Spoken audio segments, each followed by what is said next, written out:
I am the nation. I was born on July 4th, 1776, and the Declaration of Independence is my birth certificate. The bloodlines of the world run in my veins because I offered freedom to the oppressed.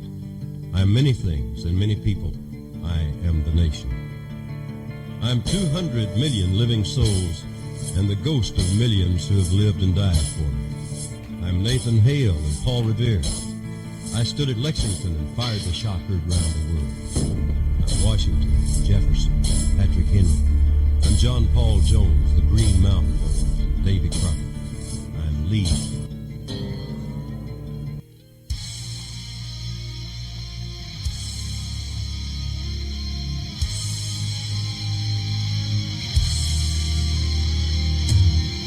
Coming to you from the DTOM Studios in the free state of Florida, sponsored by Maker's Mark Bourbon, this is Don't Tread on Merica.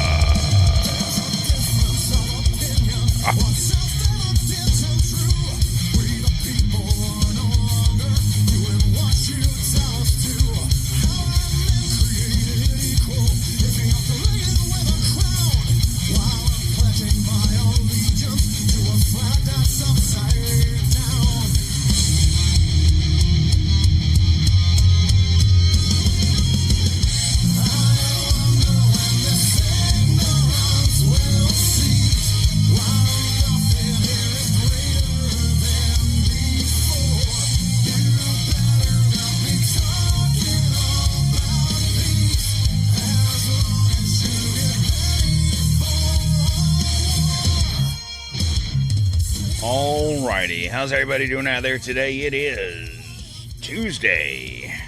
I forget what day it is. May 19, 2026. How's everybody doing out there today?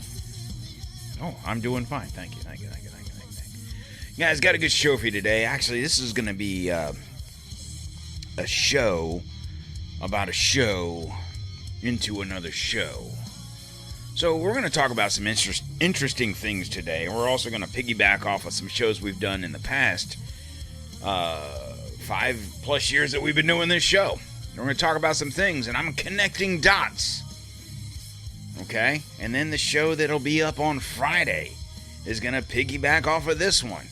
Guys, I'm breaking some serious shit here. I'm telling you. So please, stay tuned. Couple of things before we get to everything, guys. Make sure you follow the show on social media. Don't Tread on America on Facebook, Instagram, True Social, and the Ticker Talker. And, of course, on the Twitter X Machine, DTOM Podcast 1776. Right? Also, make sure whatever podcast app you're listening to this on, you're following the show, you're subscribed, whatever that button is, you punch it there, hit it. We have no Patreons here. We're not charging you for anything, guys. We're just climbing the charts. Number 4. Conspiracy Theory podcast in the entire United States of America. So please make sure you follow the show there. Share this with your friends. And if you're not on social media, guys, you know what? You can go to the website, DontTreadonMerica.com. Make sure you follow the show on Rumble, DontTreadonMericaTV. And if you have anything, comments, any questions, any concerns, any ideas you want to bounce off me and you want to throw them my way, you can do so. Email me, DonQ at DontTreadonMerica.com.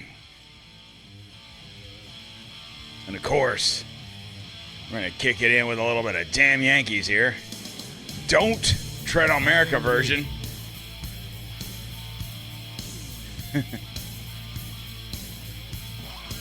Courtesy of one Ted Theodore Nugent, guys, we're going to talk about some inventors in history that are no longer with us. And why are they no longer with us?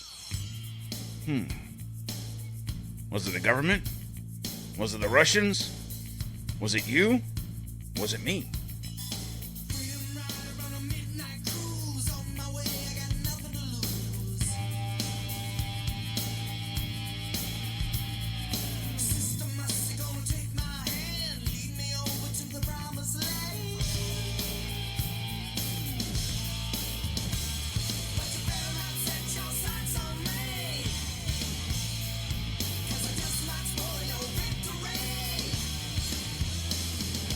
Don't you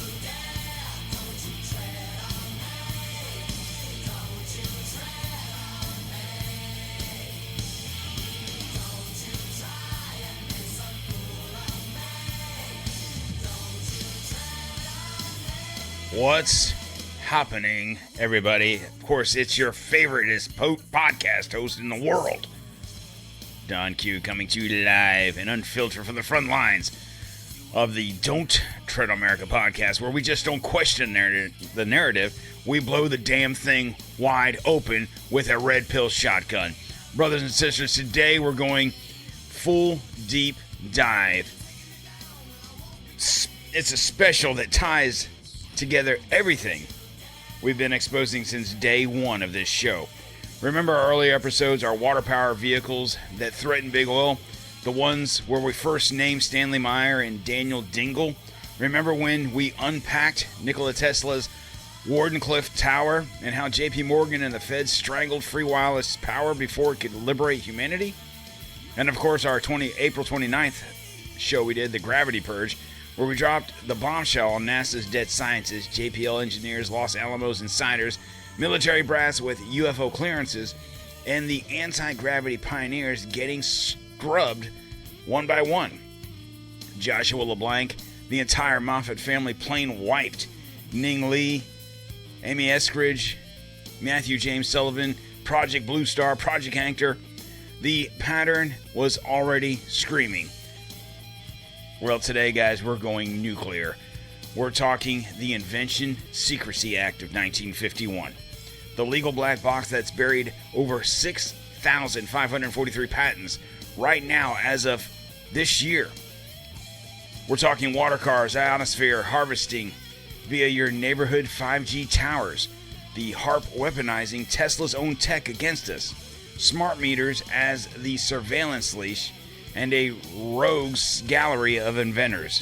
John Searl, Viktor Schauberger, Thomas Brown, Salvatore Pais, whose breakthroughs funded... Let me get my other music started here. Yeah, I'm a little slow. Blah, blah, blah. Whose breakthroughs got funded, patented, then the knowledge holders conveniently disappeared. This isn't random. This is the Infinite Inquisition, a century-long deep state playbook. U.S., Nazis via paperclip, Soviets, and every allied power of pay the scientists to crack the code, seize the patent for tech for black ops, purge everyone who knows too much, confirm mechanisms, ironclad, body counts, and vanished prototypes, too many coincidences to ignore. And even when the experts say there's no hard evidence, that silence is the evidence. The government isn't just hiding information, they're guarding the keys to infinite energy and anti-gravity while we pay the utility cartel and watch our skies fill with UAPs they reverse engineered decades ago. We're not dismissing a single conspiracy angle here. Not one, because not confirmed doesn't mean not true. It means the Matrix is still running damage control. Strap in, guys. Grab your notepad, your tinfoil hat, and your favorite DTOM glass, Pilsner glass, can koozie. This is going to be a good one. Let's expose the machine. And guys, and by the way, you can find that DTOM stuff on the DTOM Store. All proceeds go to Tunnels to Towers. That was a brief interlude of a commercial. All right, guys, so let's jump into the ISA, the Invention Secrecy Act. This is the heart of the beast. The Invention Secrecy Act of 1951, signed into law February 1st, of 1952, as Public Law 82-256, now codified at 35 U.S.C. 181-188. Born in the Cold War furnace to replace temporary World War II secrecy rules. Every single U.S. patent application gets screened by the USPTO. If it smells like it could be detrimental to national security, then boom, secrecy orders. No publish, no foreign filing, no talking about it without risking your patent getting voided. And these orders get renewed every single year. As of the end of fiscal year 2025, there's over 6,500 active security or secrecy orders are in effect, up from 5,000 just a decade ago. 102 new ones in fiscal year 25 alone. Navy and Air Force leading the charge. And yes, private garage inventors get hit with the John Doe orders too. This isn't just military blueprints. Lasers, ceramics, semiconductors, software, space tech, advanced propulsion, energy conversion, categories that scream free energy or anti-gravity. If you read between the lines. So I'm going to read this first article. Oh, here he goes with the articles. Yes, we're going with the articles, guys. The U.S. government forces patent applications that might threaten national security into secrecy. These suppressions are renewed annually, as documented by the Federation of American Scientists. This decades-old system continues to conceal thousands of technologies from the public. The FAS, utilizing data provided by the U.S. Patent and Trademark Office, that's the USPTO we were talking about, tracks how many orders remain active and how many new ones are issued each year. So the mechanics of invention secrecy. The process under 35 U.S.C. 181-183, defense agencies renew pending patent applications.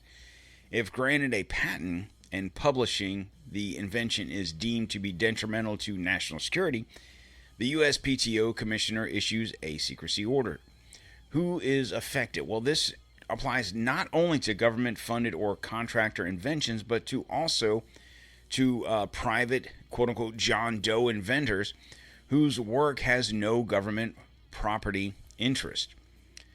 Security level secrecy orders range from export restrictions to strict classification, requiring secure storage and absolute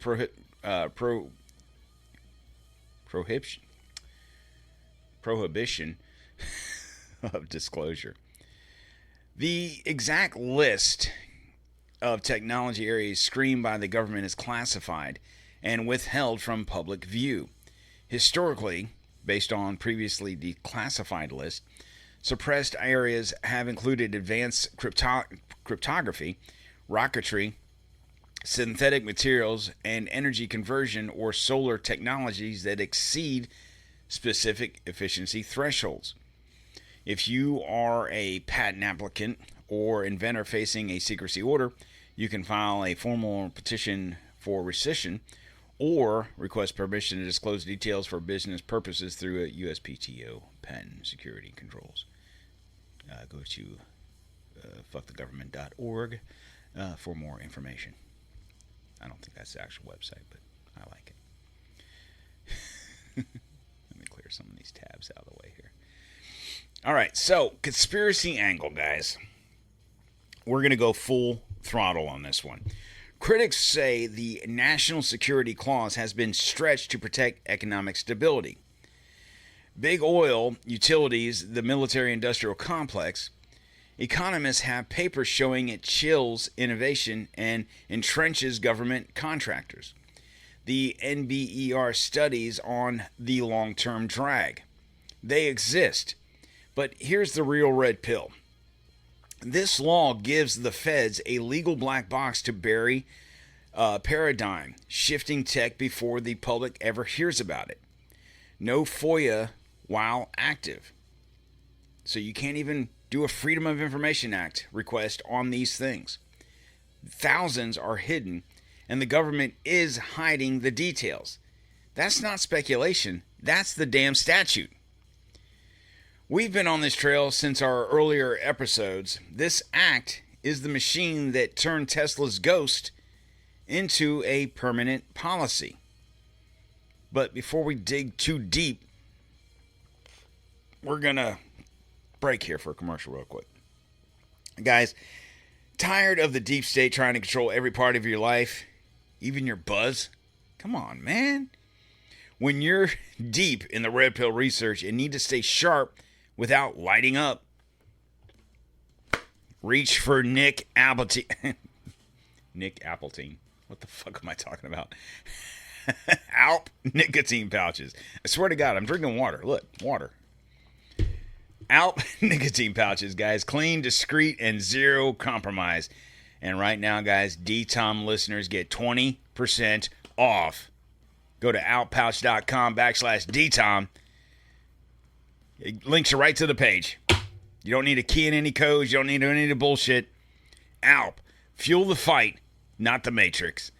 Back to the purge.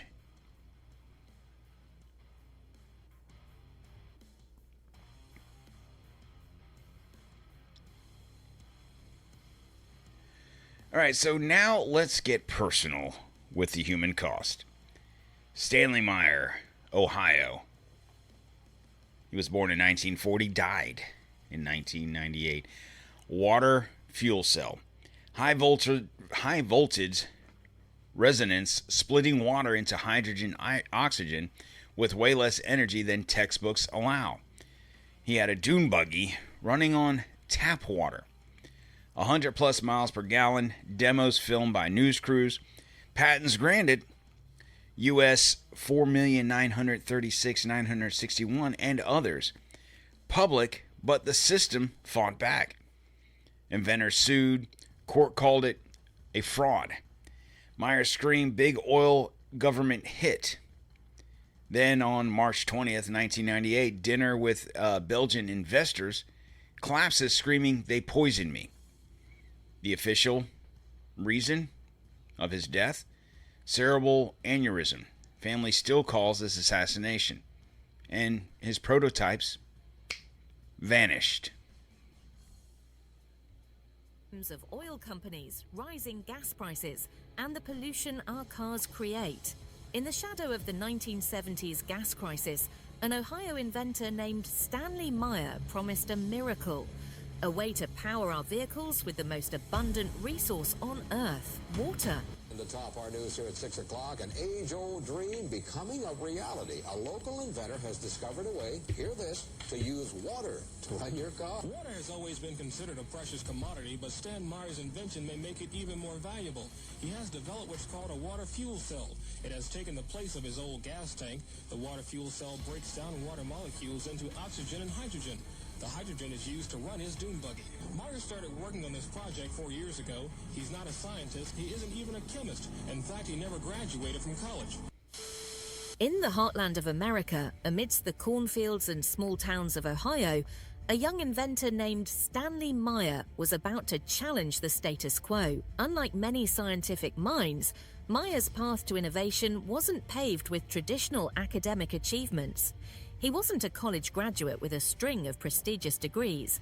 Meyer was a self-taught tinkerer, a man who possessed a natural curiosity and a knack for taking things apart and putting them back together in extraordinary ways.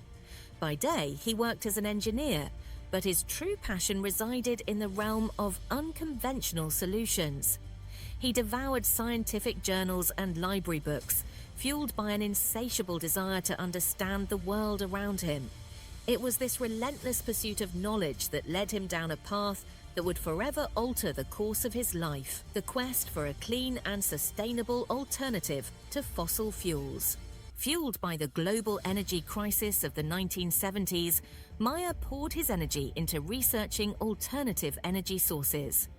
By the 1980s, he emerged with a revolutionary claim: a water fuel cell technology that could split water molecules, H2O, into its components, hydrogen, H, and oxygen, O. Hydrogen, when burned in an internal combustion engine, produces only water vapor as a byproduct. No more harmful emissions. Imagine no more gas stations stretching across the landscape. Imagine an end to our dependence on volatile oil supplies from politically unstable regions. No more oil spills devastating our oceans and wildlife. Meyer's invention wasn't just convenient or efficient.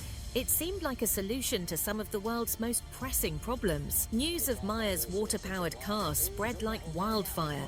He appeared on radio shows and in local news broadcasts, showcasing his modified dune buggy and the alleged water-fueled engine. Investors flocked to him, eager to capitalize on this potential world changer. But amidst the public fascination, A storm was brewing. The scientific community greeted Maya's claims with a healthy dose of skepticism. The laws of thermodynamics, the fundamental principles governing energy transfer and conversion, seemed to contradict Maya's invention. This violated the first law of thermodynamics, which states that energy cannot be created or destroyed, only converted from one form to another. Critics argued that to generate enough power to move a vehicle, his system would need to put out more energy than it took in to split the water molecules. This violation of basic physics cast serious doubt on the legitimacy of Maya's invention. Public fascination turned to outrage. Accusations flew that Maya was a charlatan, preying on the public's desperation for a clean energy solution. Investors who had poured money into his venture felt cheated. A lawsuit followed, filed by a former business partner. In 1996, an Ohio court found Maya guilty of gross and egregious fraud, declaring his water fuel cell technology to be nothing more than an elaborate hoax. The judge ordered Maya to repay his investor $25,000. This legal defeat was a crushing blow to Maya's reputation and his dream of revolutionizing the automotive industry. 2 years later, Stanley Maya died suddenly on March the 20th, 1998, while dining at a restaurant. His brother claimed that during a meeting with 2 Belgian investors, Maya suddenly ran outside saying, "They poisoned me." I have here the official copy of the Stanley Myers coroner's report. This is the findings of facts and verdict of the coroner of Franklin County in Columbus, Ohio. Rupture of cerebral artery aneurysm. He has his wife's name here. Circumstances surrounding death. Descendant supposedly at lunch with NATO. This really bothers me. When you write supposedly in a government document, I'm just not sure if that's professional. You can kind of tell that the coroner was already questioning whether he was actually poisoned or not. After an investigation, the Grove City Police agreed with the Franklin County coroner report that ruled that Maya, who had high blood pressure, died of a cerebral aneurysm. Some of Maya's supporters believed that he was assassinated to suppress his inventions. Philippe Vandermoor Taylor, one of the Belgian investors, stated that he had been supporting Maya financially for several years and considered him a personal friend, and that he has no idea where the rumors came from. So, did Big Oil silence him to protect their multi-billion-dollar profits? Was his death a tragic accident or something more sinister? Maya's supporters claim his technology was real, and shadowy forces like Big Oil, governments dependent on fossil fuel tax revenue, or even rival inventors suppressed it to maintain the status quo. Was he silenced? The truth about Stanley Maya and his water-powered car may forever remain a mystery. But his story, one filled with hopes, accusations, and a sudden end, raises a timeless question.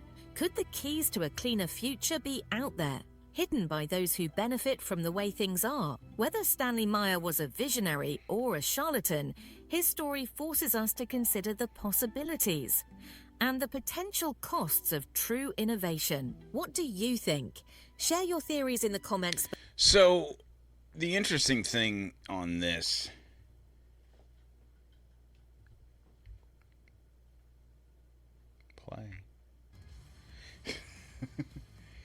is, that news article there focused on the clean energy aspect of it and oil spills and whatnot. But here's the thing. I don't personally believe that was the focus. The focus was free energy. Now, could that have caused your water bill to double or triple in size? Maybe. But I also had a video, I'm not going to play it, but where he himself said you could use any type of water. You could use rainwater. You could use snow. You could use anything that turns to water. So, I guess in theory you could collect rainwater, which is, by the way, illegal. Yes, it is. Anyway, uh, to do this now, the lawsuits, the court calling him a fraud, the scientists calling him a fraud. Surely, he was issued a patent, multiple patents, by the U.S. government. So, generally speaking, they don't just issue patents. They need the theory to work. So clearly, it worked, thus the patent. You can't just go into the patent office with an idea. You have to prove that whatever that thing is a working prototype. In his case, he had the dune buggy that ran on water.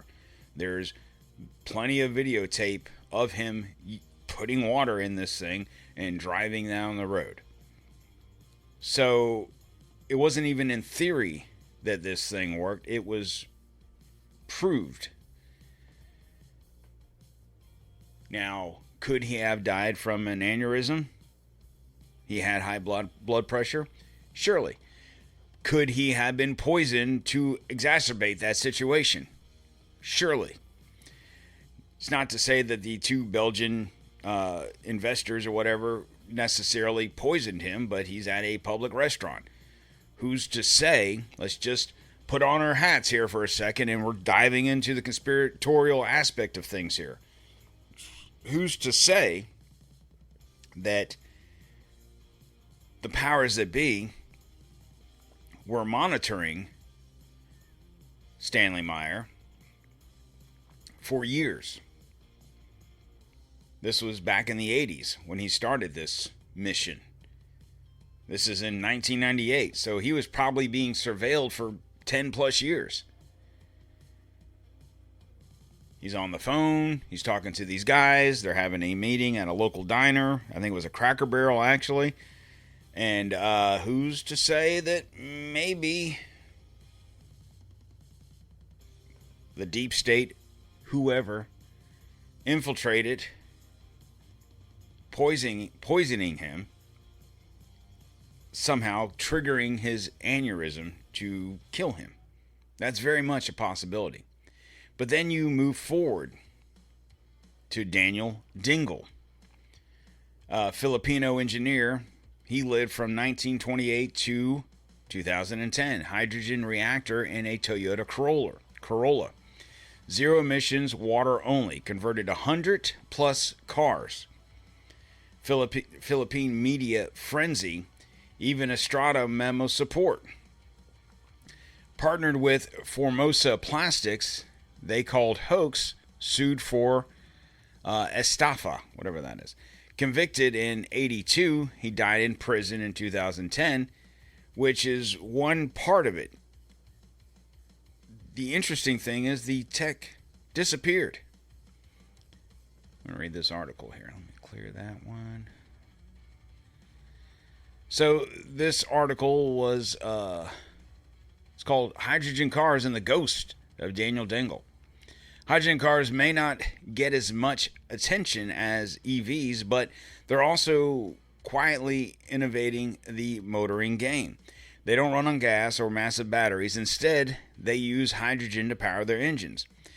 The only thing they emit is, you guessed it, water. EVs need hours to charge. Hydrogen cars only need 5 minutes to refuel. About the same time it takes to argue with your wife why you're eating healthy, even if you just ordered extra rice. Let's talk about how hydrogen cars work. Instead of burning fuel, they use a fuel cell to mix hydrogen and oxygen, which creates electricity that powers the engine. The only byproduct is water vapor. However, unlike your usual vehicles, hydrogen cars don't have a combustion engine. Hydrogen combustion vehicles, where hydrogen is burned instead of used in fuel cells, are not commercially available yet. With the challenges hydrogen technology faces, they might stay in a lab for a while. Hydrogen cars sound great, but they come with big challenges. Right now, a lot of hydrogen is produced using natural gas. This process creates carbon emissions, which kind of defeats the purpose of using hydrogen to fight climate change. It's like trying to lose weight while eating sausage or whatever every day. The biggest hurdle is the lack of infrastructure. Without the infrastructure, these cars can't go mainstream. It's almost the same as having the best smartphone with no Wi-Fi or mobile data. They're useless. Japan and the U.S. have been expanding their networks, but here the closest you'll get to is a gas station with an out-of-order CR. Only two widely available hydrogen vehicles are the Hyundai Nexo, which debuted in 2018, and the Toyota Merica, which made its debut in 2014. There used to be a third, the Honda Clarity, but it quietly left the scene in 21. Rockets also use hydrogen. NASA's space rockets run on liquid hydrogen mixed with liquid oxygen. This combination gives them super high-speed exhaust, which is perfect for escaping Earth's gravity, allegedly. But don't get too excited. You won't see the Toyota Merica, taking off for the moon anytime soon. Before hydrogen cars become a global buzzword, the Philippines had its own moment in motoring history, or mystery. In the 90s, a Filipino inventor named Daniel Donq claimed to have developed a car that ran on water. Yes, plain H2O. Imagine filling your tank with water from the hose and driving off. Donq's invention seemed like a dream come true. It even made international headlines. Many were curious about his breakthrough. But the story took a turn. Experts and scientists worldwide questioned the technology. Donq refused to disclose the exact mechanics, citing fears of his invention being stolen. Skepticism grew, and eventually he was accused of misleading investors. He passed away in 2010, leaving behind a cloud of controversy and what-ifs. The story of Donq remains a cautionary tale. It's a mix of hope, frustration, and the classic Pinoy underdog narrative. While some believe he was onto something revolutionary, others dismiss his invention as too good to be true. Whatever the truth, Donq's water-powered car is now part of Filipino motoring lore. An idea that sparked imaginations but never got the chance to go mainstream. If hydrogen cars ever become mainstream, here, imagine your wife with all their wisdom telling you, this article is from overseas, by the way, so it's a lot of other words.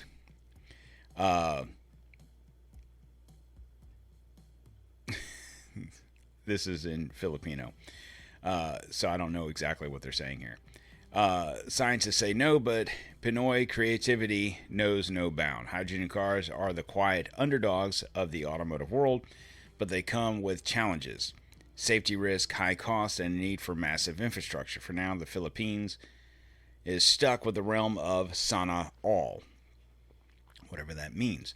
Still, it's worthy of keeping an eye on this technology. Someday we might see hydrogen cars cruising down the streets, and when that day comes, let's hope Pinoys resist the urge to mix suka or asin into the tank. Whatever those items are. Some innovations are better left untweaked. So, here's the thing. So, we do have hydrogen combustible engines available, technically. But like they said, they run off of natural gas or different factors of those two elements. But the key here is, in both of these situations, is what? So oil, natural gas. These things are ran by big oil. Now, I'm not saying that the CEO of Exxon put out a hit on either one of these individuals. And it might not have anything to do with big oil per se, directly. But the grand scheme of big oil. This is not a conspiracy, and we're not backing off. These guys threaten the entire energy cartel. Timing with oil shocks. Perfect. Pattern of demo plus buzz equals lawsuit and death, which leads to silence. This is textbook. The ISA could have muzzled related filings, even if their exact patents slipped through. The spirit is there, and the government is hiding the replication data. Don't let the hoax label fool you. That's the cover story. We've covered this in past episodes. This is the same machine. So let's move on to an inventor that everyone knows this name. You might not know where the name came from. Maybe you do. But we're going to talk about Nikola Tesla. Tesla predates the ISA by a decade. He died January 7th, 1943. But the playbook is identical. Wardenclyffe Tower. Wireless power through Earth ionosphere resonance. J.P. Morgan funded communications, then yanked when Tesla emitted free, unmetered global energy. The tower was demolished in 1917. 1943, Office of Alien Property seizes 80-plus trunks of papers. Death ray notes, ionosphere tech. This was reviewed by John G. Trump. Yes, Trump, the uncle of our current president. Some trunks are missing. FBI files declassified later. Nothing explosive on paper, but the seizure happened under wartime powers that became the ISA.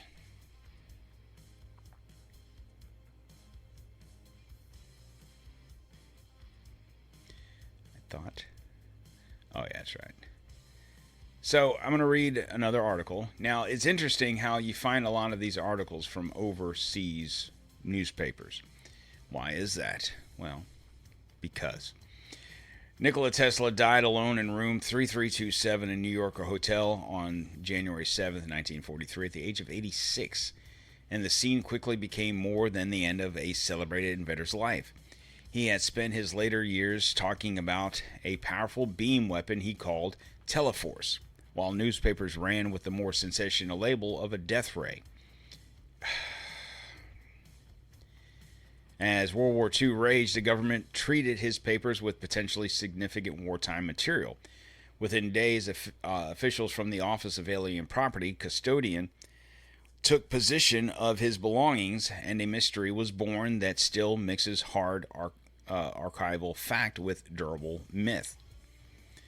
By the early 1940s, Tesla's life had narrowed dramatically. He was a frail, aging man moving between Manhattan motels, surrounded by unpaid bills, newspaper, and birdseed. He often kept to a do not disturb sign on the door, which is why his death went unnoticed until a maid entered his room the following day and found him lifeless. The core facts remain consistent. Tesla died in New York City, January 1943, in lonely circumstances after a long decline from the world-famous inventor who had once transformed the modern electrical age.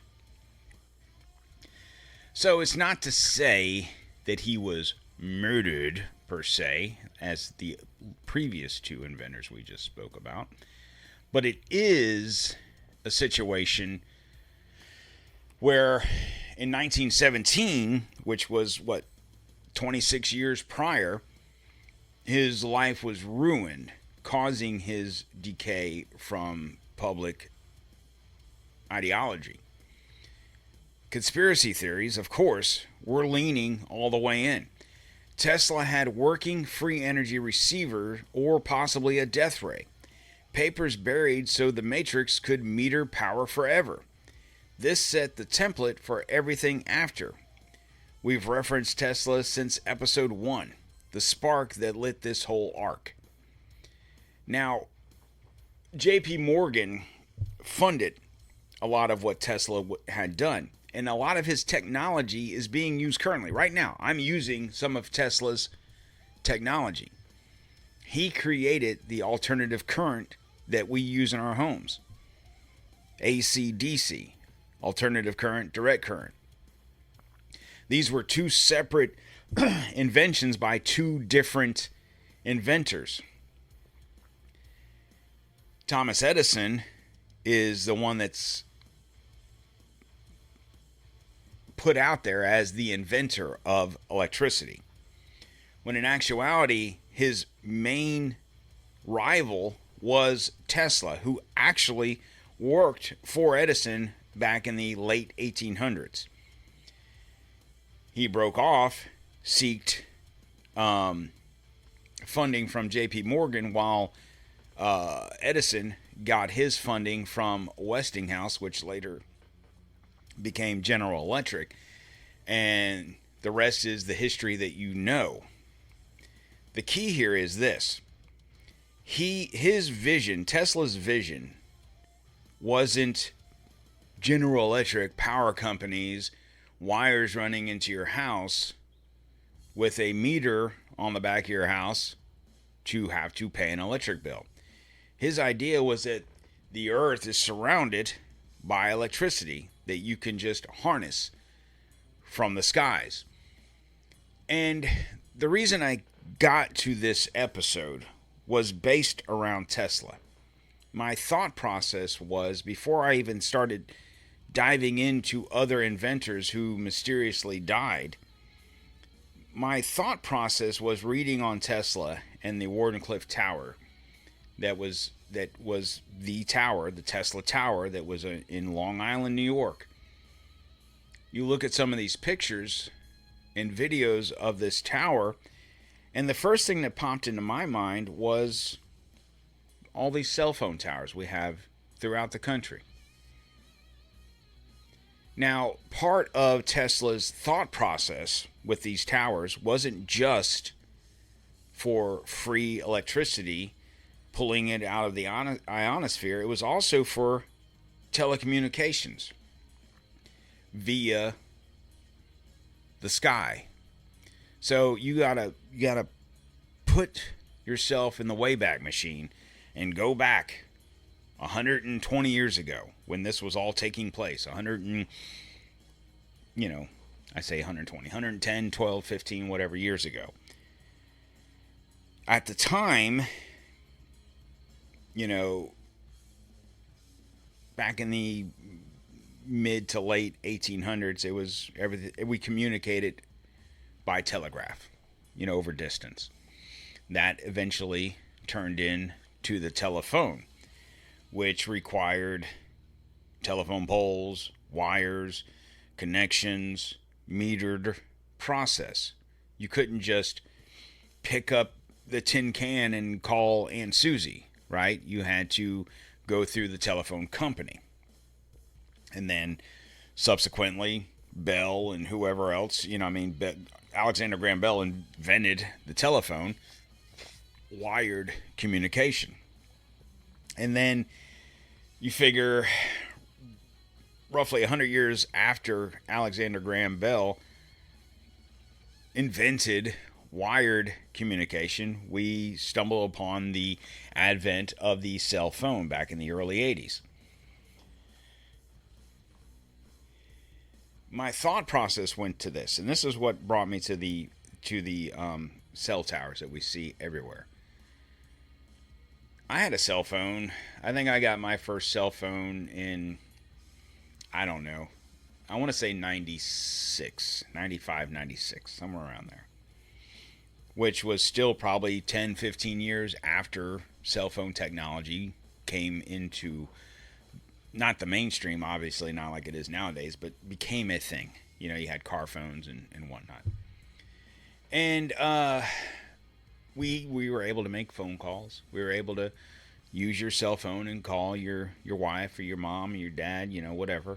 And to be honest with you, the biggest reason I got a cell phone, if you guys recall your first cell phone, if you're old enough to have one when you had one back in the early to mid 90s, they weren't cheap, and they weren't cheap to use.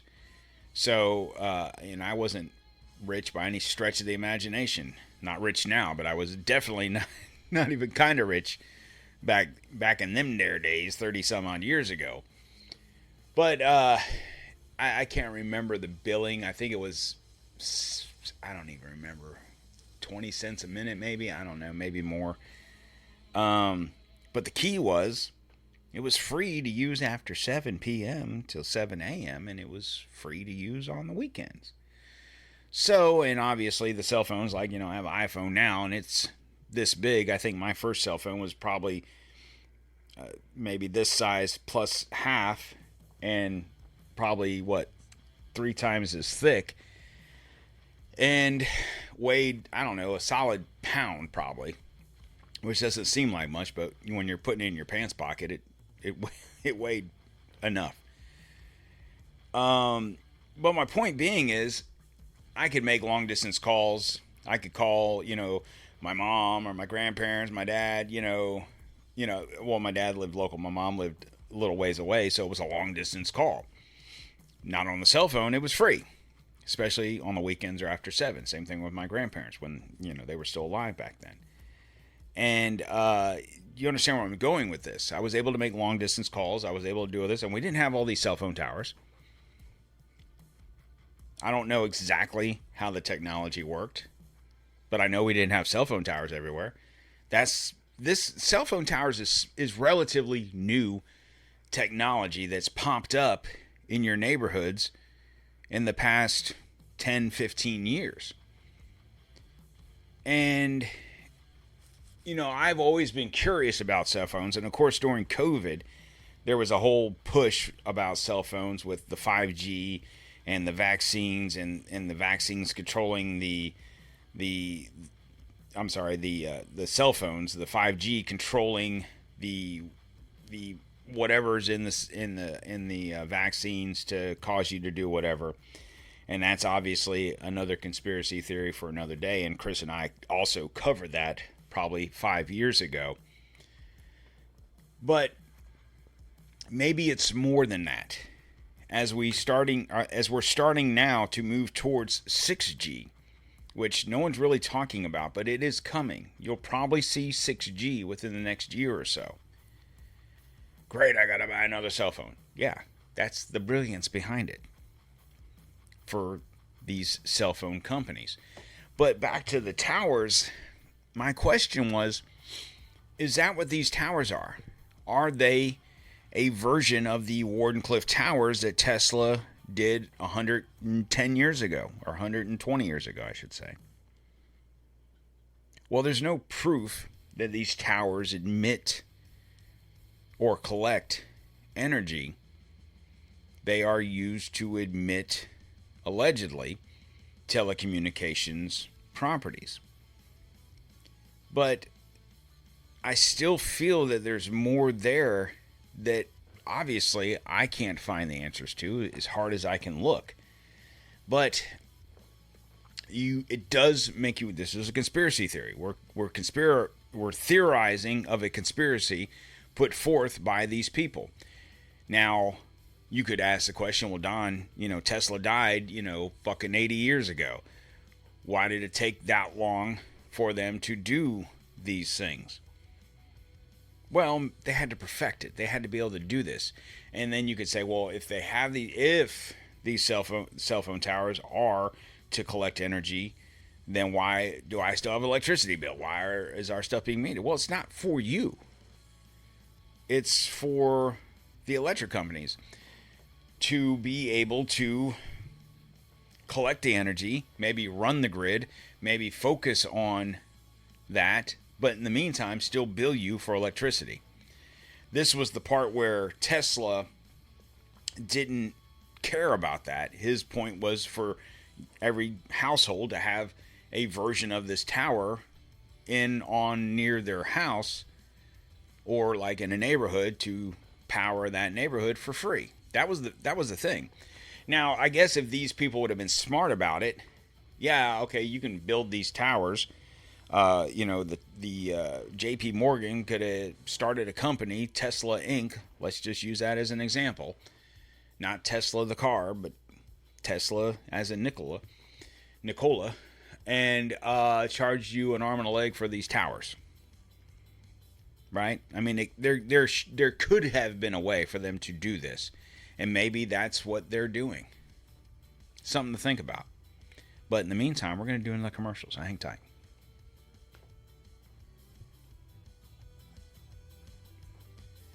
So, guys, the deep state is watching your searches, your DMs, your red pill rabbit holes. Don't let them. Protect your research with NordVPN. Military-grade encryption, no logs, and servers worldwide. And, guys, right now you can get 2 months free plus a huge discount with promo code DTOM. Go to nordvpn.com, promo code DTOM. Browse like a free man. Back to the hijack in just a second. Hang tight.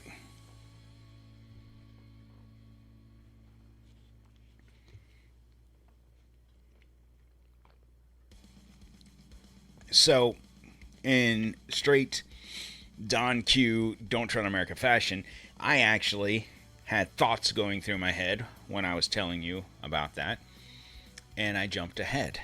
Because now we're going to talk about cell towers. So, your neighborhood cell towers. There are 400,000 plus in the U.S. currently. These are official 4G and 5G data. But what if they're evolved Wardenclyffe grid, pumping or harvesting ionosphere energy, metering Tesla's free power dream for the utilities? Academics have tested wireless power via dense towers for LOT. That's L-O-T, not. Anyway. Conspiracy? Well, the abundance screams control. Data surveillance plus potential power transmissions while we stay hooked on the grid. Then we have the HAARP in Alaska. 3.6 gigawatts into the ionosphere. The official research, there's a book out, Angels Don't Play This HAARP by Belchick and Manning lays it out. Tesla transmitter on steroids. Earth ionosphere cavity as the weapon. Weather modification, mind control, comms, blackouts, ELF waves tie straight to Tesla's waveguide. I have a book called Angels Don't Play This HAARP, Advances in Tesla Technology. The authors, Dr. Nick Begich and Gene Manning, really get into some pretty fascinating, maybe even unsettling claims about what HAARP can do. Like what? Control the weather. Oh, we're getting to that. But first, we got to understand what we're dealing with. So think of HAARP as this massive radio station, right? But instead of blasting out tunes, it's focusing energy up into the ionosphere. Okay, the ionosphere, that's an electrically charged layer way up high in Earth's atmosphere. Exactly. And HAARP essentially heats it up. It's a process called ionospheric heating. So it's kind of like a giant microwave oven for the sky. Yeah, kind of. So why do we want to heat up the ionosphere? Well, officially, HAARP is all about research, improving communication, studying the aurora borealis, that kind of thing. Sounds pretty harmless so far. Right. But the book also points to some military documents that suggest a different angle. They hint at the potential for weaponizing the ionosphere. Weaponizing the sky. Okay, now you've got my attention. Yeah, it gets wild. Think about it disrupting enemy communications while keeping your own up and running, creating atmospheric disturbances to mess with radar systems, maybe even manipulating weather patterns. No, that's straight out of a sci-fi thriller. Okay. But I gotta ask, what does all of this have to do with Nikola Tesla? I thought he was all about clean energy. Good point. Tesla was a visionary, totally ahead of his time when it came to energy. But his work with electromagnetism also laid the groundwork for some of the technology we're talking about. And that brings us to Bernard Eastland.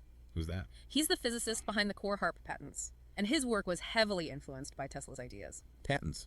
So this is where things start to get really interesting, right? Oh, absolutely. Eastland's patents outline some truly mind-boggling stuff. I'm talking nuclear-sized explosions without radiation. He called them tectonic weapons. Then there are power beaming systems to send energy wirelessly across huge distances. Wireless energy, like beaming power from one side of the planet to the other, no cables or anything. Exactly, and that's not all. He also envisioned over-the-horizon radar, detecting missiles with nuclear warheads, disrupting enemy communications on a massive scale.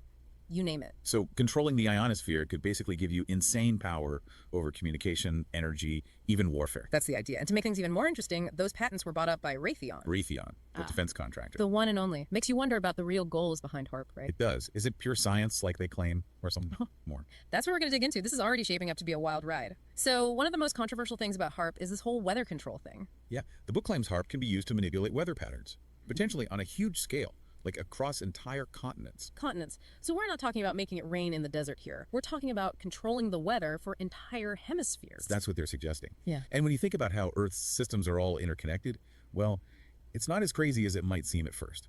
The ionosphere plays a key role in bouncing radio waves around, and it interacts with Earth's magnetic field and how energy flows through the atmosphere. So messing with the ionosphere with HAARP could trigger a chain reaction, impacting weather on a global level. That's the theory. And the book even points to historical projects like Project Skyfire and Project Storm Fury, where they explored rainmaking and hurricane manipulation. Wow, so using weather as a weapon isn't a new idea. Nope, been around for a while. And remember, this book is from almost 30 years ago. Tech has come a long way since then, so think what HAARP could be capable of now. Gives you chills, doesn't it? This is seriously mind-blowing stuff.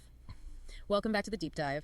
We're picking up where we left off, exploring HAARP and those concerns about its potential impact. But, right, like we were saying in part 1, HAARP can heat up the ionosphere. That opens up some amazing possibilities, but also raises questions about the potential consequences. Yeah, intended or unintended. And what really struck me about Angels Don't Play This HAARP is the way they bring those concerns to life. You know, I mean, the scientists they interview, they use these vivid analogies to really drive home the risks of messing with such a complex system. Yeah, like one analogy that really stayed with me was comparing the ionosphere to a delicate soap bubble. A soap bubble? Yeah, physicist Elizabeth Rauscher was quoted in the book. She worried that HAARP's energy could disrupt the ionosphere's stability, make it pop, essentially. Wow, that's a powerful image, isn't it? Makes you think about how fragile our planet's protection really is. Oh, and another scientist, David Yarrow, he compared HAARP to a microwave knife slicing through the ionosphere. Yeah, he talked about how Earth is constantly rotating, right? So HAARP's beam wouldn't just create a little hole, it would be more like a long tear, an incision as it sweeps across. Oh, wow. So not just a puncture, but a giant gash across the sky. Pretty much. And then he goes on to describe Earth's magnetic field as this intricate web, with HAARP acting like a microwave finger poking at it, like disrupting this delicate balance. Okay, so we have the soap bubble, the microwave knife, and now a spider web. These scientists weren't holding back. They saw HAARP as a real threat. And their concerns weren't limited to just the ionosphere and the magnetic field. Wow. Daniel Winter, another physicist in the book, he brought up this fascinating concept.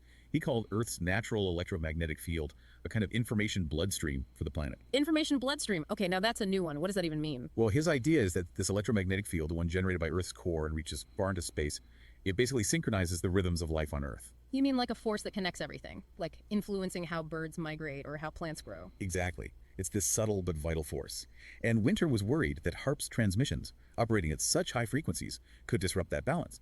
Imagine the consequences for everything. So we're messing with the planet's communication system without even understanding the language. Yeah. And as we discussed earlier, the ionosphere is super active near the poles where HAARP is. Exactly.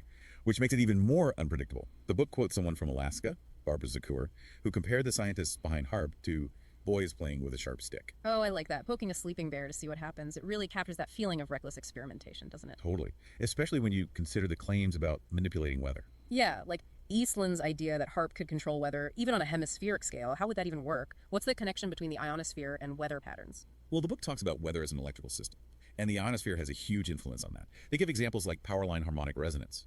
That's where man-made electrical stuff causes charged particles to fall from the Van Allen belts. The Van Allen belts, those are the belts of charged particles that surround Earth, right? Right, and when those particles fall, they can trigger ice crystals and rain clouds. Ah, so the book is saying HAARP could do the same thing, but on a much bigger scale. Exactly.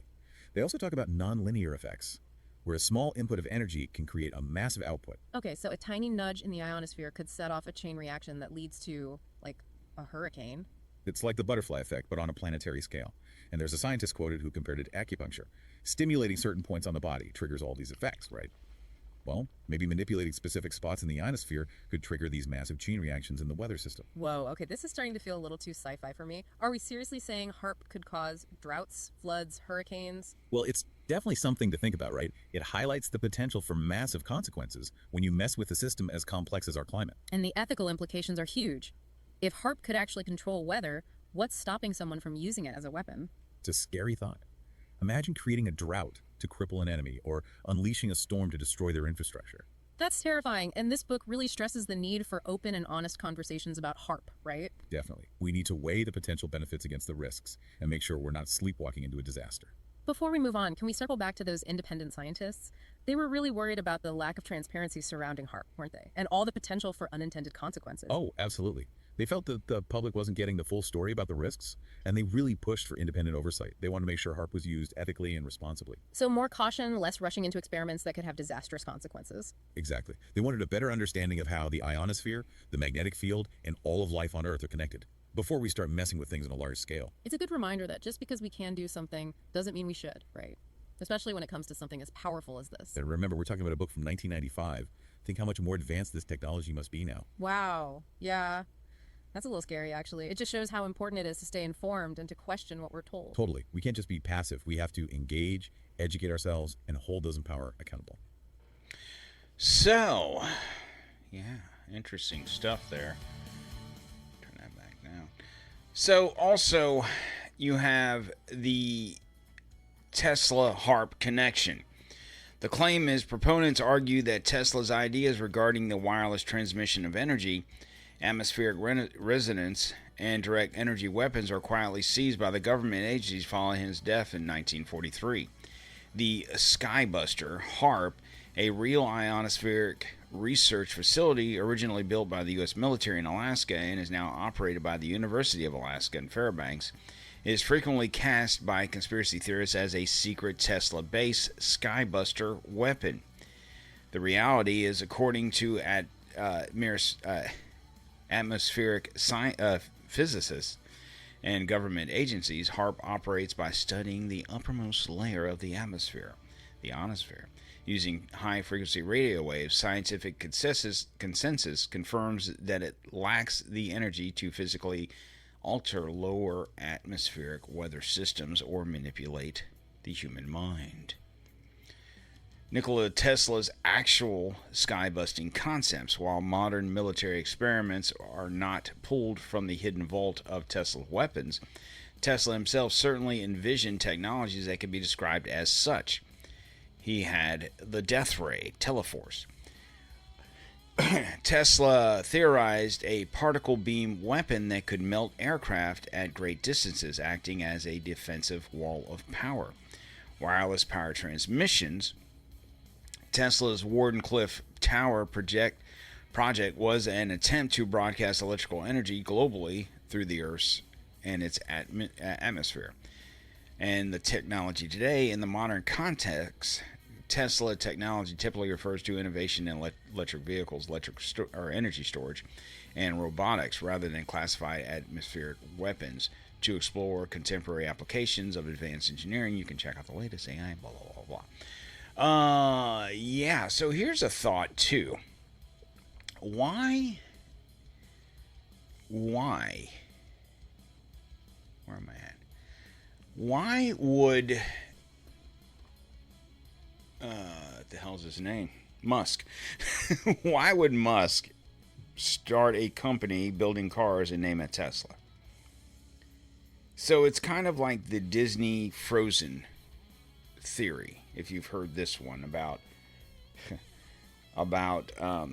the movie Frozen, right? Disney. The idea that it was called that was to get the internet scrubbed from the fact that Walt Disney himself had his head frozen. That's not a theory, that is fact. But people started digging, and once the internet started accumulating all this information, people got nosy and they started looking stuff up. So the theory is not that the movie necessarily was created for this, but the name of the movie was created for this. Could this be a similar situation? He could have called it anything. I mean, could have called it X. Could have called it, that's everything else that he fucking deals with is X, right? Why called it Tesla? Why? It's just something to think about. But, smart meters, the enforcement arm, RF beaming usage data, track off-grid anomalies, ration power, and sell your habits. Tesla's AC grid turned propagation. Conspiracy full throttle, they weaponized Tesla's liberation tech into control. Ionosphere harvesting is possible. Government is hiding the dual use, of course. Absolutely. Well, it's time for our last commercial break, guys, so just hang tight here.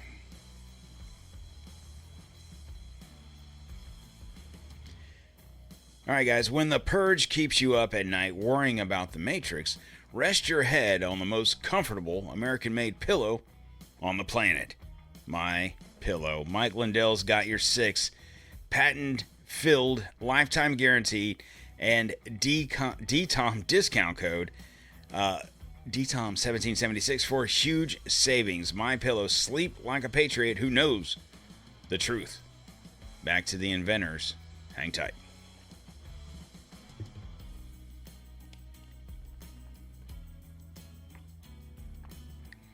All right, so John Searl.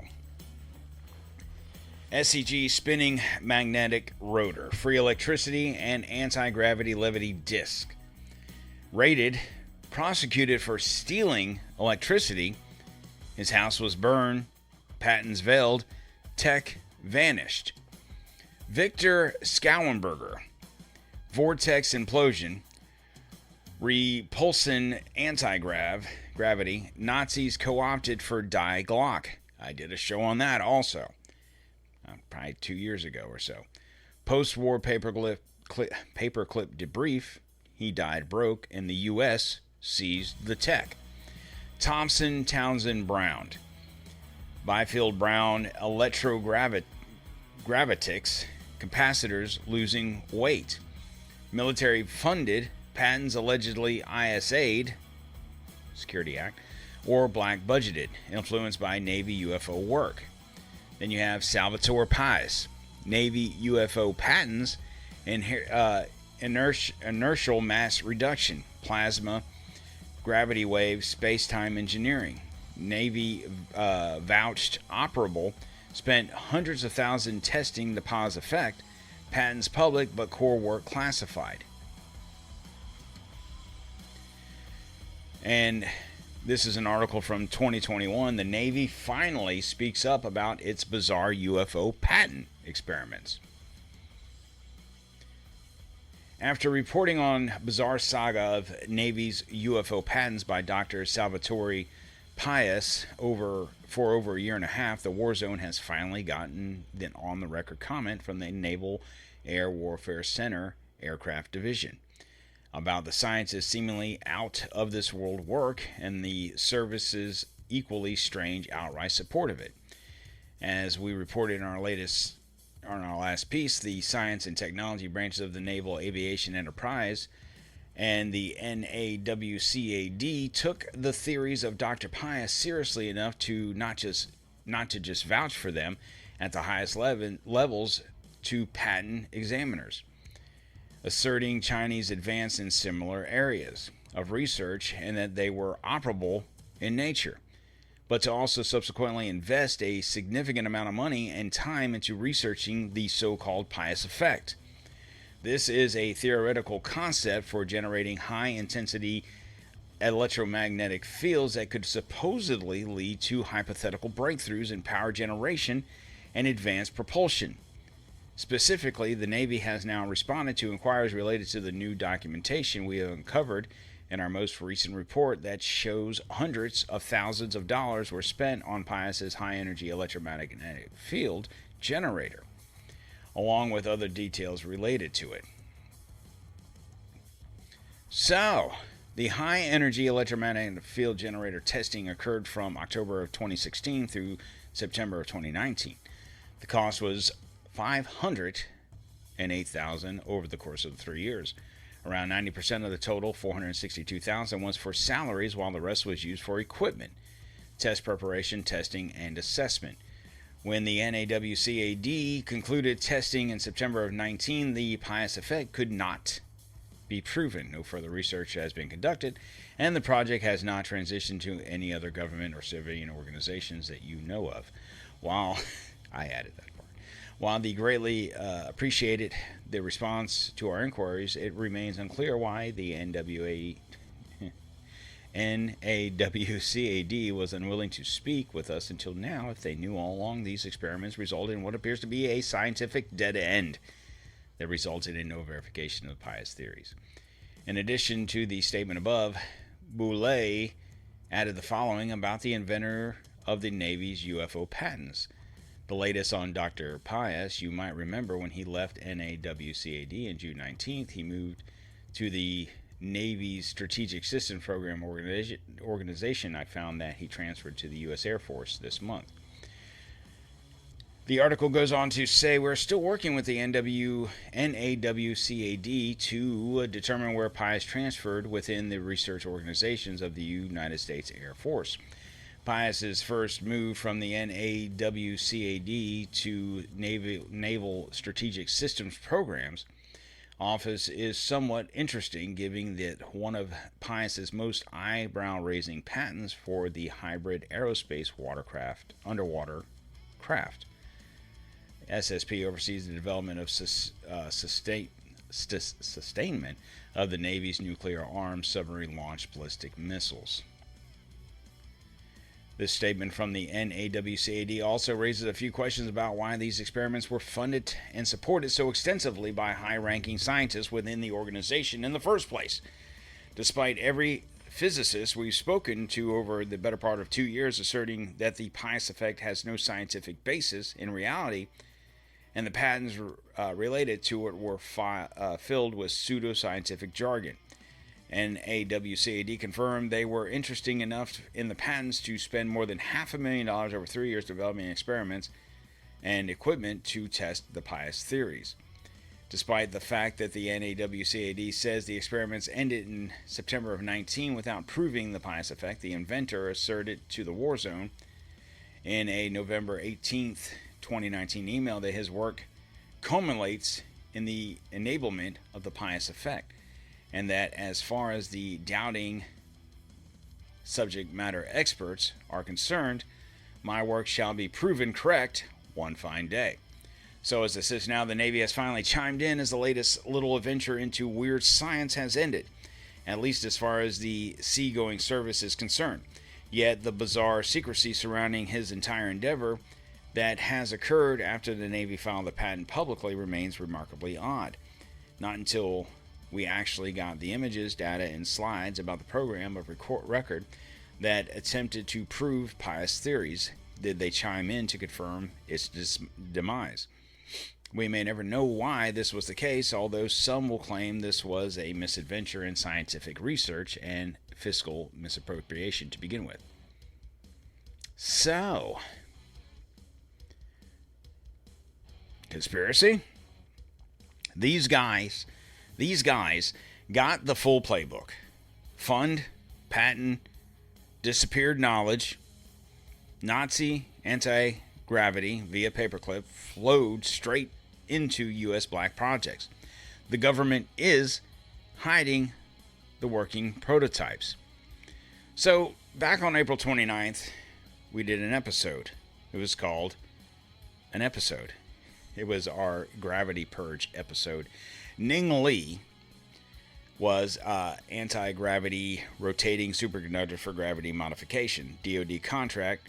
Car was hit in 2014, died in 2021. Amy Eskridge, Exotic Science Institute anti-gravitational prototypes scrapped. She suicided herself in 22. The family obviously disputes this. Matthew Sullivan, Air Force Intel UFO whistleblower, died days before his testimony on 24. Remember, we played the senator who was suspicious about this. Moffett family plane crash. General McCaslin's disappearance back in February. 10 to 13 in 4 years, all touching anti-gravity, UAP, propulsion. FBI Congress now probing.